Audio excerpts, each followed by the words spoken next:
Hi, it's Kathy Vick, and I wanted to take a moment out. I'm in the middle of trying to negotiate my Google Drive and SoundCloud to have my devices talk to one another.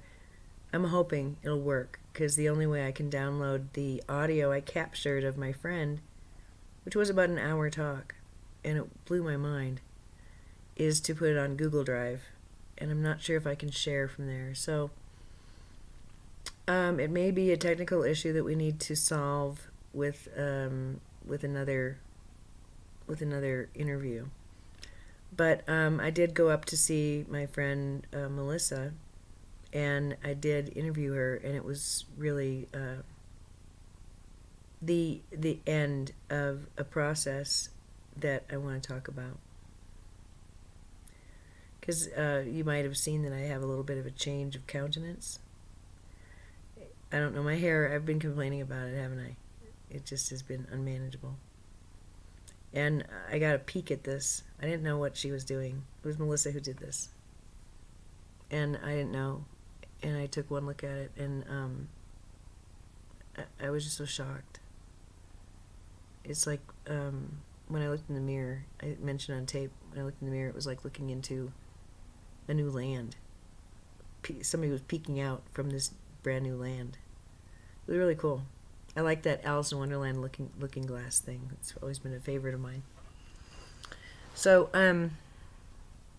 this really has been a very deep process, and there's a lot of it that I can't really discuss. But this has been the time where I have actually gotten to the place where I can say what I want, and it took a long time to get there. And when I finally got to that place, and so much of this I gave to Melissa, and it doesn't need to be shared with anyone else, but the details are witnessed, and that's important to me, and I think it's important to the process. And so Melissa was there holding space for me. I had a very unusual night, and then when I was able to finally be with her, there were things that just needed to be acknowledged, and I didn't really get that before.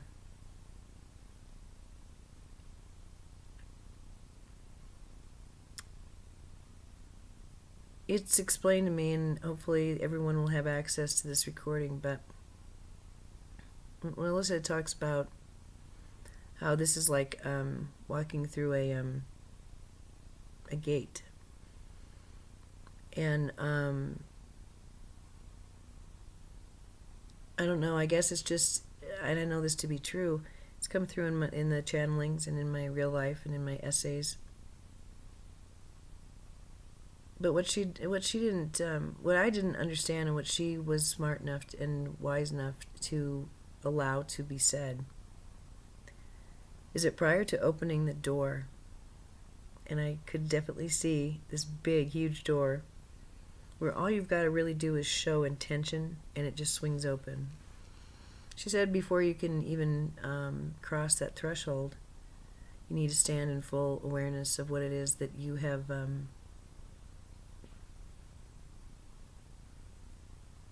been. And releasing all, holding all harmless,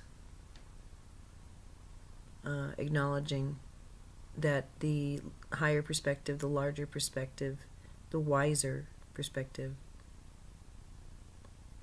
is real. And it's what is preferred. And it's what is, it's the operating system.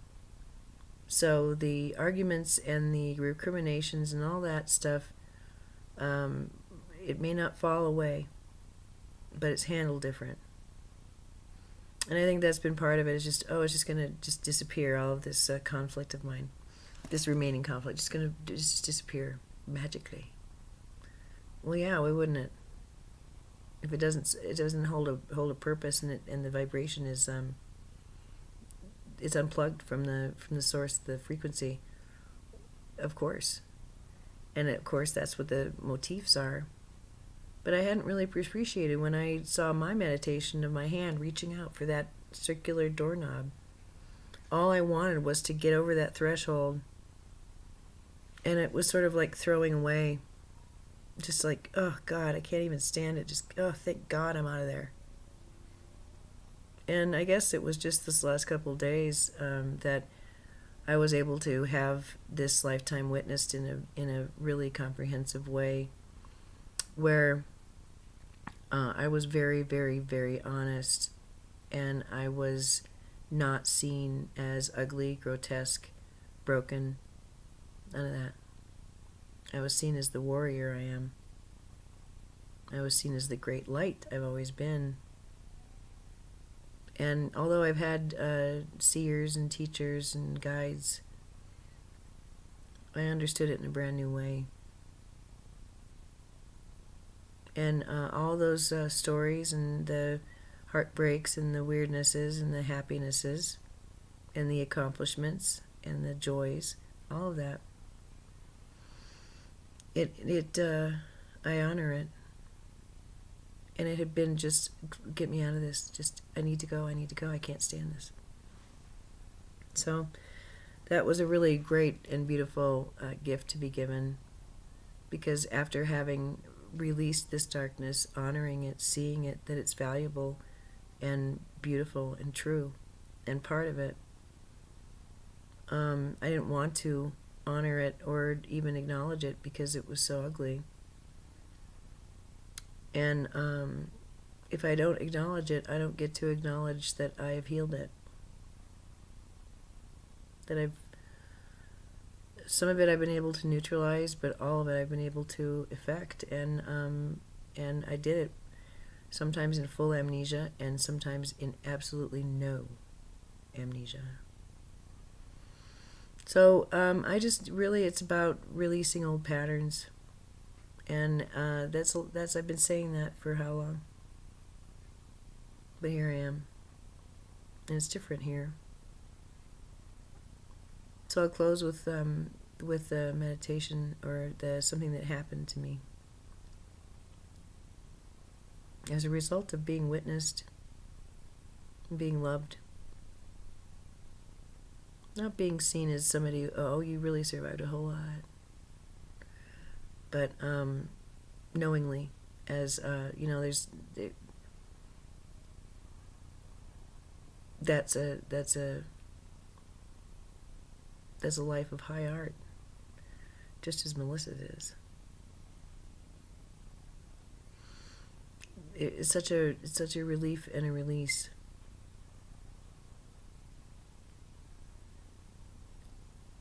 But as I was feeling all of that, I decided I would be honest with her, and I tell her what's happening in my body that I'm aware of, and the meanings I've assigned it that are quite troubling and terrifying sometimes to me. Not terrifying, but just like, shucks.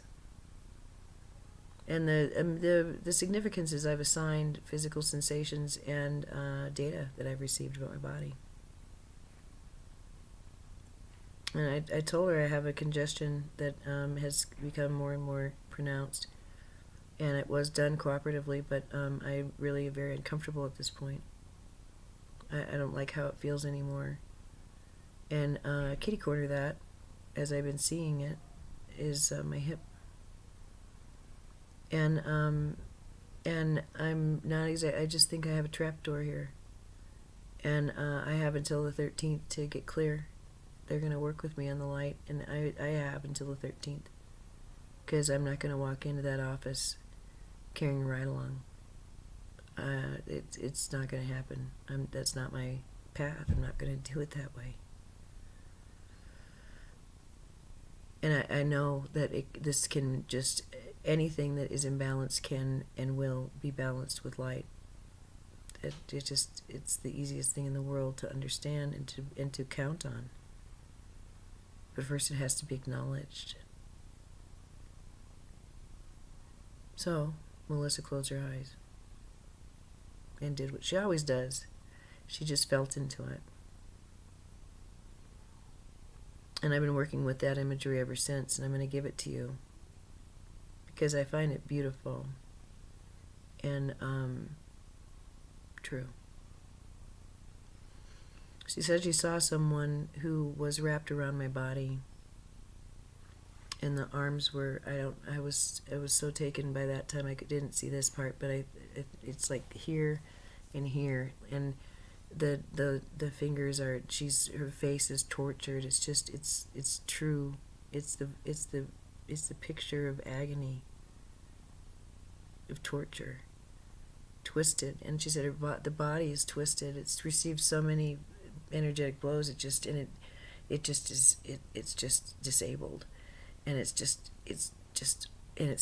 clinging to me.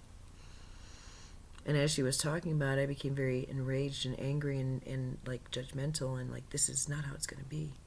She said, you gotta work that out. That's not what this loved one needs. She doesn't need to be hit again and told she's wrong for doing this. That's the whole point. That's why she's still here. And we decided that we needed to meditate, so we sat on our node and we meditated. We created a node together. It was part of the energy of the 5-9. And then it was let loose by a group of 4. So we sat on that node, and I saw that entity. And it wasn't this lifetime. Are you kidding me? And there was a lot of channeling going on. And this was just an energetic agreement. And this was twinned energy. And so I was there with her. I said, you know what? I got something to tell you. And she's just too tortured to speak. And I said, I think that you could hop down, you'd be just fine. And then a wail, and just such fear. I didn't even want to go into the meditation. I started crying as me to Melissa, because I didn't want to be alone. I couldn't possibly release her.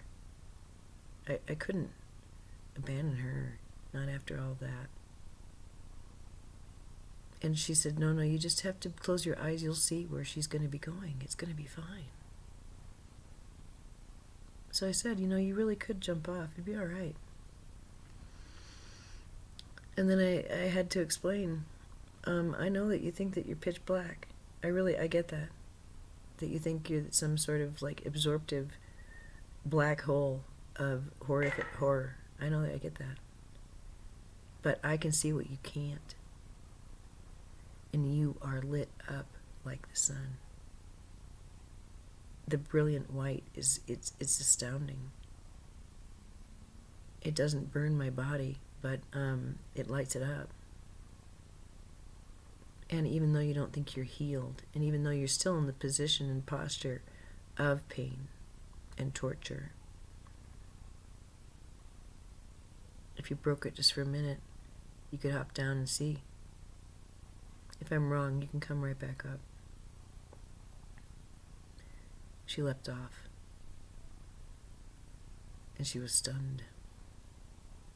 And she was me. And where it went from there, it's not like a splinter of myself. I had a really hard time with that. I didn't want a splinter of myself to walk into another scene and just depart from me. That wasn't what this one was about. And she began to dance in front of me, like on fire flames. And then I saw her breaking apart into balls of energy. And she was finally free, and she was met, and she was joined. She was entangled finally with this other energy that runs through me. But this light, this fire, this beauty innervates me, and there's no darkness in it. It's my fire and my passion and my knowledge of my place, and it's many things. It's my badge of honor, and it's my joy to have transmuted it. And that being was black as night. She was a black hole. She was covered in overlays. And not everybody has to do this kind of work, but some people can, and some people then do. And I'm really glad I did. Felt a lot like, somebody jumping off a cross, basically. And realizing that they were free. And then the next thing comes. And my mind goes, well, does that mean that my fields are infected with this nonsense, with this negativity that created the impetus to change? No. It's the son of Antares energy. It's that Antares energy that brought everything into focus and crystallized it and allowed it to be released. And it's running pure and clean now. That's how I see it anyway. I don't know. So it really is about just preference and not really taking it on the chin when there's not a connection, because sometimes there's just not a connection. And it has got nothing to do with my worth or that I didn't get through or anything like that. So I was given many helps when it comes to free will and managing myself and managing my expectations. But we're both Melissa and I are working on really a lot of the same issues of she pulled a rune for me, and it was standstill. And as she read, I felt it, and I was able to really pretty much once again just release a lifetime. But it's not taking 6 months now. It's not taking 6 weeks. It's not taking 6 days. It's not even taking 6 hours now. And we have been talking, we did talk on that tape about when fractals change, when more complex geometries are available. There's something very, very comforting about hearing another person talk as I do, and realizing that as she's talking, she's actually tapping into meditations I've had, and it's the same themes, and she's getting a lot of it. I mean, her understanding is hers, but it just is so coherent with what I know, and I know that I'm just one person, and we're all connected. So we decided, Melissa and I, during this day of recording and creating and synthesizing, that this is a series that really needs to be called Masters Among Us. And it's just really fun. And so the video, we do the pictures, and then a little ditty explaining why I would have paused, how it came to be that we sat down today and in this garden or what have you. And then a quick video, and we did something about my hair. It was so cute. And it talked about, antenna, and it talked about lots of stuff. It was really fascinating. And then she starts to riffing, and man, blows me away. And then we went outside, and we were going to talk outside, but then we decided to come back in after we had our fill of the breeze. Melissa knowing that there was something that was just we oftentimes will make the wind blow. And she realized that it wasn't she wasn't a place where she didn't want to quiet it. She wanted to go inside. So we sat and did that in her, what she calls her rocket, her meditation chair. And it was really pretty beautiful. And I know there's a lot of friends of hers who are going to enjoy watching that and listening to it. So I'll work on the details, but I want to let you know that it feels very good to me to assume this different role, because I really feel it's time to connect in a brand new way and to just be different, to allow it. And it's when I'm with people like Melissa, and when I'm with myself in quiet moments and undisturbed, that it's really coming online, so that then when and if there are disturbances or things that are difficult, then it really is, oh, here's another something to understand and to not bring inside and poison me with in order to somehow transmute it and be okay with. I spent a lifetime being told that that's not a good thing to do. Shamans don't have to do that anymore. You don't bring in somebody's illness into your fields and then transmute it and then return the energy back. And we used to have to. And we used to get real sick and we didn't live very long. And our DNA could get damaged by some of the people who resented for healing because they were corrupt. Their DNA was corrupted. And you can cure it, and you can, well, you can't cure it, but you can lend your help to it. But if you bring it within your fields, it can hurt you. And that's the old way. It doesn't work that way anymore. Melissa was talking about that. And I'm aware of that too. It's a way of holding your energy different. And as such, it makes a lot of sense to have the person who had strapped on and was literally suckling. It makes so much sense why Sam and I had that experience we had with that bleed through. And who was just, it just, I can't explain it any other way than I know that this is true. And I need to sit and be with that moment of the split. And I need to just celebrate this whole thing. It's really quite profound. And the other things going on in my life are equally deep and complex and beautiful. And in the end, surprisingly simple. And so I'm going to unplug. I don't think that I'm going to be able to do the SoundCloud thing tonight. I was hoping that my friend Sunny would come over, but I'm feeling quite depleted. And I already declined a visit from a friend, so I think maybe I just need to be with this. And I want to end by just telling you I'm just so utterly in love. I feel so safe. I don't have questions, really. I don't have anxiety, really. And this is a really good place to be. It's not a mountaintop, conjuring a vortex. And it's not me having a light show in my mind. It's me walking in satisfaction and certainty. Coming into my mastery and being okay with that. And realizing that it's not just me being a seeker, an acolyte, someone who's petitioning for healing. That's been a role.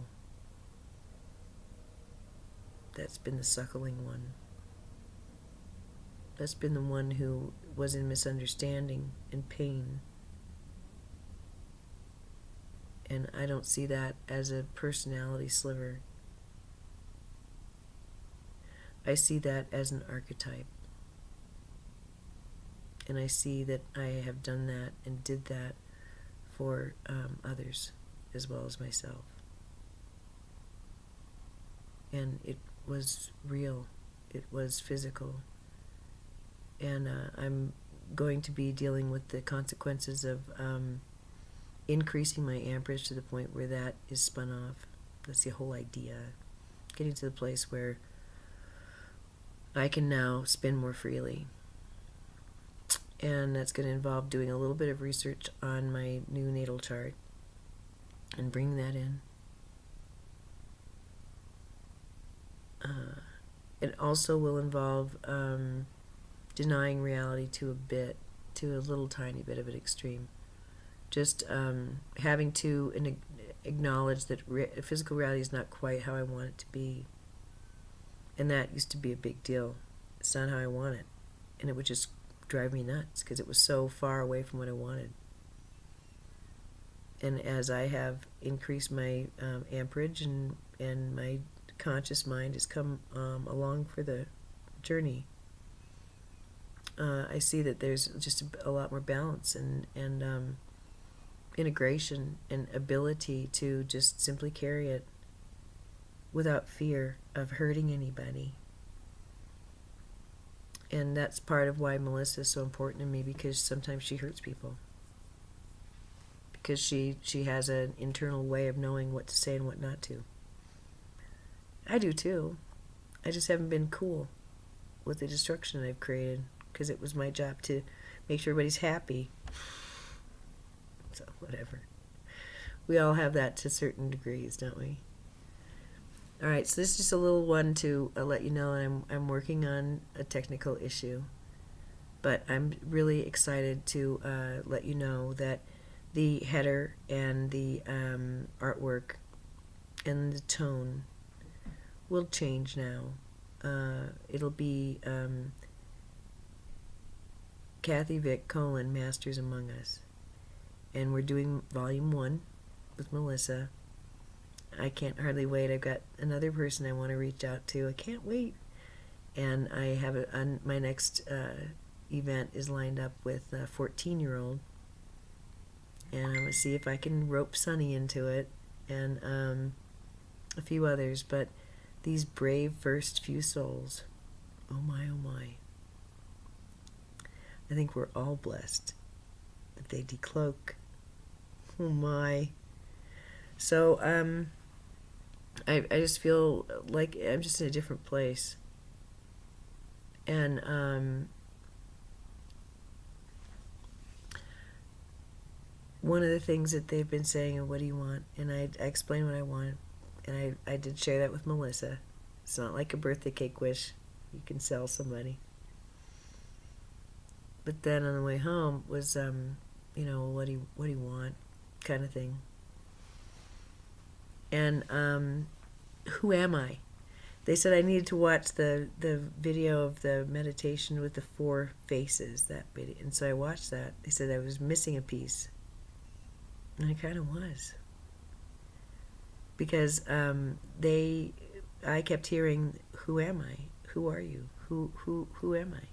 How am I going to behave? But early on in that tape, when I wasn't even channeling, I said who I was.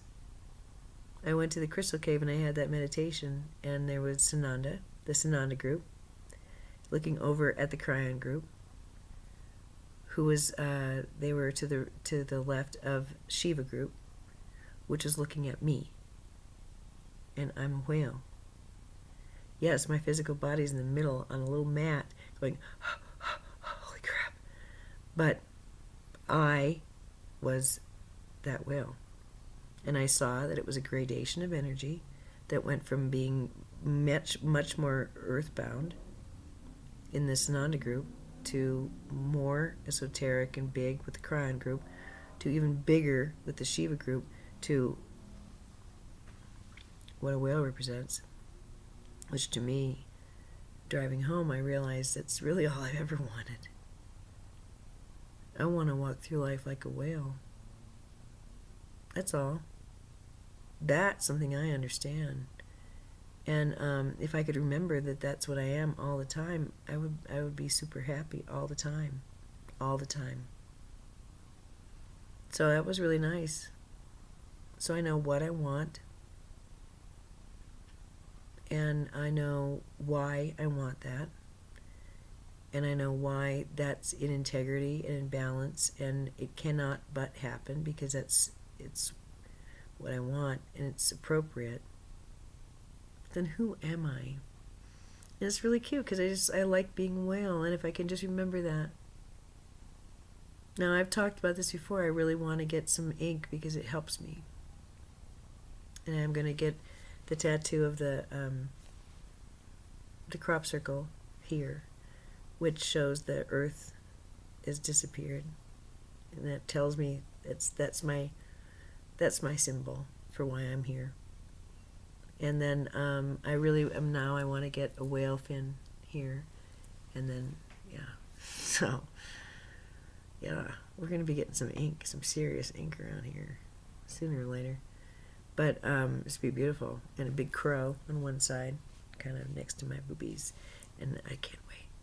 Maybe right there. Oh my God, that'd be so hot. Anyway, there you go. It's a further exploration and like planting the flag in something brand new and sparkly and beautiful. So I thought I'd give it to you. And I will continue to work on the images that I was given. I feel it's very incomplete. It's the starting, but I need to be in bed, in my own bed, comfortable and safe, with a big smile on my face, with my favorite clothes on, just utterly at peace and safe. And then I'll be able to finish it up. And in the meantime, everything's in accord. There's nothing to do except just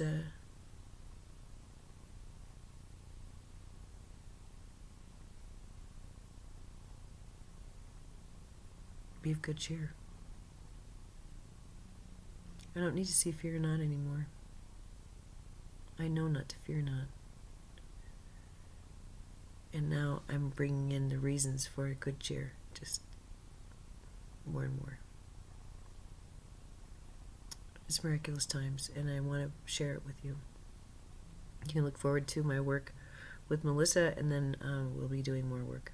And Melissa is as much a part of this work as other high luminaries and greats that I have encountered who have led me from one state of consciousness to another, not by pointing out my stupidity and how I just don't have it quite yet, and how difficult it is for everyone else because I haven't quite figured things out. No. She loves me, and she likes to hold my hand, and she likes to just walk with me. And that pain body, I'm glad that's over. I regret having caused pain to others. I know it's part of the deal, but I still want to paint that way anymore. I don't want to dip my brush into that anymore. And having been a full-on collie kind of thing, alright, that was part of the gig. Not anymore. That's going to go on forever. All I have to do is look across the room, and behind Shiva's eyes, all of that's going on. It never ends. I can look into Kron's eyes and be touched with high physics and with understandings that still this seeking heart.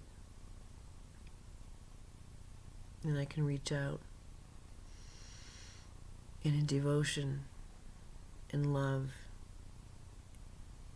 and attraction,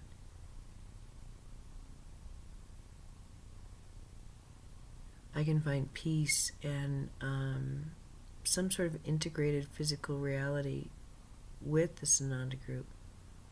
But I see now that these are consciousness states, and we're together, and these are mine. You have yours. Melissa certainly doesn't have this configuration. She's got other abilities, other interests. Good. So that's the idea. Everyone's doing their own thing. And here we come. Saying, hey, you want to sit down and chat a little bit? And then we find that we're all chatting using the same language, this bizarre language. All right, to really close, I'll close this way. A really, really long time ago, I had a dream that I was in a train, and in this car, everybody in the train car spoke the same language, but it was language I didn't understand. No one understood me, and I didn't understand them. And we were going to the same place, but we were like, we could have been in separate cars. And so they led me through what the cursed circumstances was for that. But I really could see that that's really how it truly felt for me. I always felt like there was just a language barrier. And a lot of people who speak the mother tongue, and I speak this other language, they're really resentful of me. Gee, I'm sorry I polluted your purity with my misunderstanding, but I'm a foreigner here. And Crayon had a very similar thing to say. Now, in that particular thing, it was a matter of, all right, see what happens over time with goodwill. You notice that your paranoia rubs off of you because you realize it's really natural to feel paranoid around people who are speaking a language you're not, and they're looking at you and talking. Why wouldn't you feel paranoid? But then you got to figure things out, and you find out that as you can connect through your heart, you really don't need a language. And then they said how it's as a result of this long trip, their language began to morph and change to accommodate me, and I began to adopt their language so I would be more efficient. And by the end of the train ride, we were all really in accord. But it was bumpy.